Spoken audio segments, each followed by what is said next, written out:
بسم اللہ الرحمن الرحیم. میں ہارون رشید ہوں. کل شام میں نے آپ سے وعدہ کیا تھا کہ اگلا ویلاگ سیاست پہ کریں گے اور بہت سی پولیٹیکل ڈیولپمنٹ ہیں ان پہ بات ہو بھی سکتی ہے، لیکن بیچ میں عالم بی بی ٹرسٹ آن پڑا ہے. یہ ایک بہت عجیب و غریب ادارہ ہے. آپ نے بارہا میری زبان سے اخوت کا ذکر سنا ہے، الخدمت کا، شوکت خانم ہاسپٹل کا، ڈاکٹر ادیب رضوی کا، ایدی فاؤنڈیشن، بہت سے ادارے ہیں. تعمیر ملت فاؤنڈیشن ہے اس اسکول کا نام پہ جہاں میں نے کوئی 50 برس پہلے جہاں سے 56 برس پہلے جہاں سے میں نے اپنی تعلیم مکمل کی تھی. اور غزالی فاؤنڈیشن ہے، ریڈ فاؤنڈیشن ہے. لیکن عالم بی بی ٹرسٹ کے تحت چلنے والے اسکول جو ہیں 3 اسکول، یہ بہت ہی ایک عجیب و غریب داستان ہے. ایسی عجیب کہ یقین ہی نہیں آتا اگر آدمی نے خود اس کا مشاہدہ نہ کیا ہو. فرح دیبا ایک محترم خاتون ہیں.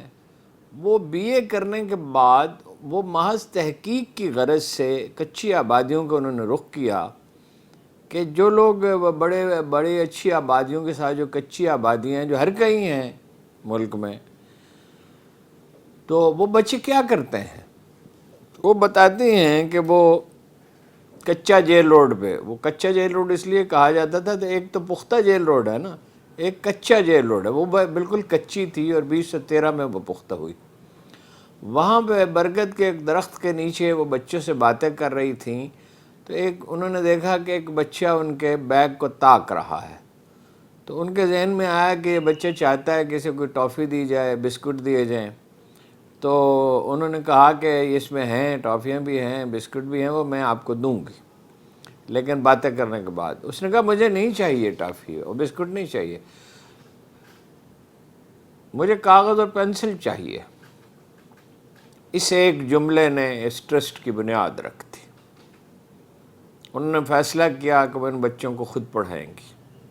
چنانچہ بی اے کا امتحان پاس کرنے کے بعد انہوں نے یونیورسٹی میں شام کی کلاسوں میں داخلہ لیا اور دن کے وقت برگد کے اس درخت کے نیچے بچوں کو پڑھانا شروع کیا.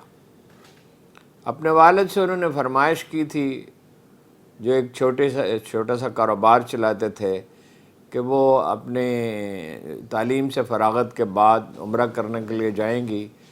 تو مگر جب وہ وہاں بڑا مسئلہ تھا اسکول کا، بارش ہوتی تھی تو کیچڑ ہو جاتا تھا، بچوں کو پڑھانا مشکل ہو جاتا تھا.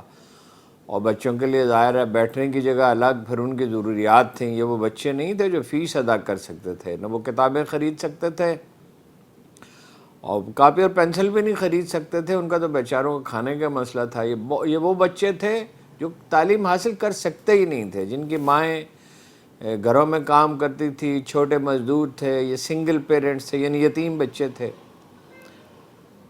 تو انہوں نے اپنے والد سے کہا کہ اگر آپ مجھے اجازت دیں تو میں یہ روپیہ اس سے ایک مکان کرائے پہ لے لوں، چھوٹا سا 3.5 مرلے کا، جس میں 4 کمرے تھے، اور تعلیم کا یہ سلسلہ جاری رہا.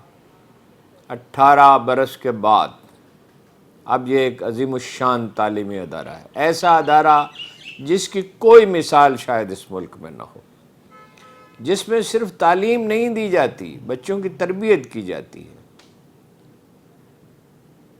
محترمہ فرح دیبا کا تصور یہ ہے کہ اگر لوگ پڑھ لکھ جاتے ہیں لیکن وہ کوئی مفید شہری نہیں بنتے، وہ کنٹریبیوٹ نہیں کرتے معاشرے کے لیے. اس لیے اسکول میں اصول یہ ہے، قاعدہ یہ ہے کہ 50% نمبر تعلیم کے ہوں گے اور 50% نمبر تربیت کے ہوں گے. میں نے ان سے پوچھا آپ بچوں کو کیا سکھاتے ہیں؟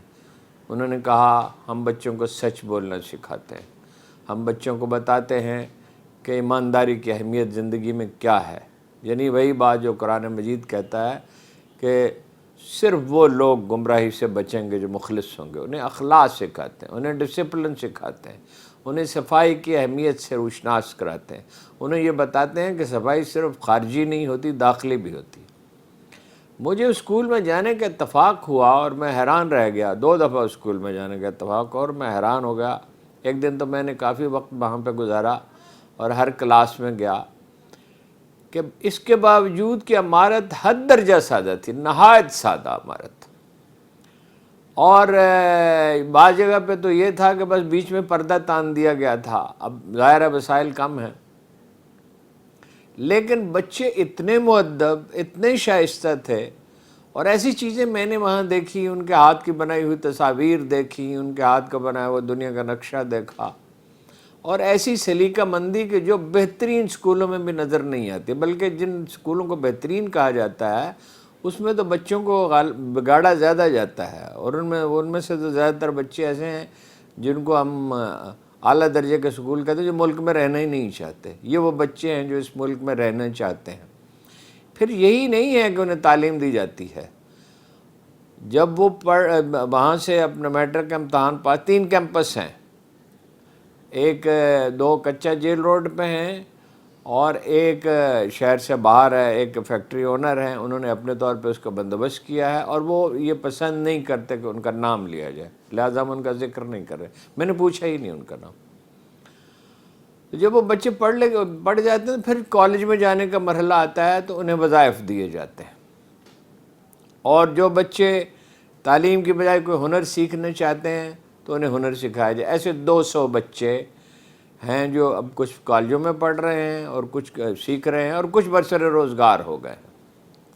اب تک یہ ادارہ اس طرح چلتا رہا ہے کہ انڈیویجولز ذاتی طور پہ کسی نے کچھ عطیات دیے۔ مجھے بھی یہ راولپنڈی میں ایک سبکدوش جنرل ہیں احسن صاحب، جو ان کاموں سے گہری دلچسپی رکھتے ہیں اور شاید اپنا ذکر وہ پسند بھی نہ کریں، تو انہوں نے خاموشی سے ایک دن کہا کہ مجھے وہاں جانا چاہیے، تو چنانچہ میں گیا، وہ خود بھی وہاں تشریف فرما تھے، اور بھی ایسی جگہوں پہ میں نے انہیں دیکھا ہے جہاں کوئی خدمت خلق کا کام ہو رہا ہوتا ہے۔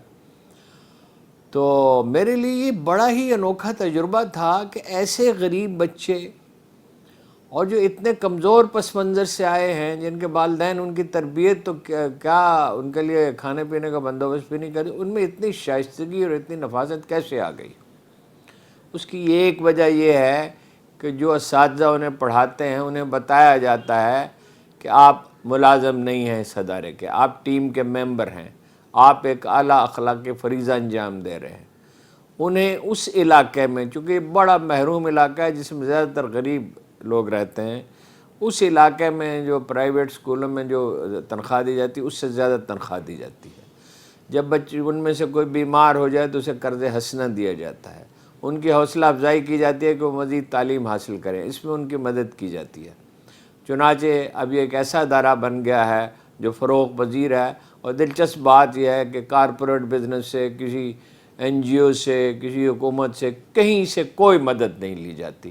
انڈیویجول ہیں جو ذاتی طور پہ فرح بی بی کو جانتے ہیں، وہ اپنا جنہوں نے وہ اسکول دیکھا ہے، وہ اب کنٹریبیوٹ کرتے ہیں، کو 30 لاکھ روپے ماہانہ کے اخراجات ہیں، لیکن اب 12 کنال زمین وہاں خرید لی گئی ہے، اور اس میں 50 کروڑ روپے سے عمارت بنائی جا رہی ہے۔ پہلے مرحلے میں 15 کروڑ روپے درکار ہے۔ میری آپ سے گزارش یہ ہے، میں آپ کو میں لکھا ہوا میرے پاس موجود ہے، وہ اکاؤنٹ نمبر پڑھ کے سناتا ہوں، اور بعد میں اس میں کوشش کروں گا کسی وقت ایڈ بھی کر دوں، اور کل یہ ہمارے پروگرام میں تشریف لائیں گی دن کے 11 بجے سنو ٹی وی کے، تو اس میں مزید تفصیلات بھی ہم آپ سے عرض کر دیں گے جو باقی رہ گئی ہیں۔ تو یہ اکاؤنٹ نمبر میں آپ کو بتا رہا ہوں، جو لوگ دلچسپی رکھتے ہوں کمزور اور یتیم بچوں کے مستقبل سے، کیونکہ حکومتیں تو جو کریں گی سو کریں گی، اور جب کریں گی تب کریں گی، لیکن پاکستان اس لحاظ سے بڑا خوش قسمت ملک ہے تمام خرابیوں کے باوجود کہ یہاں ایک متوازی سوشل سیکورٹی سسٹم موجود ہے۔ لاکھوں بچے مفت تعلیم پا رہے ہیں، لاکھوں بچوں کا مفت علاج ہوتا ہے، اور بہت سے ادارے ہیں، کچھ کا نام میں نے لیا، کچھ کا بھول گیا ہوں گا، اور وہ بتدریج سب ان اداروں کا تعارف ہم کرائیں گے۔ یہ مسلم کمرشل بینک میں اکاؤنٹ ہے جی، اور اکاؤنٹ نمبر یہ ہے 7833914710000489، یہ پاک عرب سوسائٹی میں ہے، اور برانچ کوڈ ہے 1747۔ تو باقی بات آپ سے انشاءاللہ کل کریں گے اسی موضوع پر۔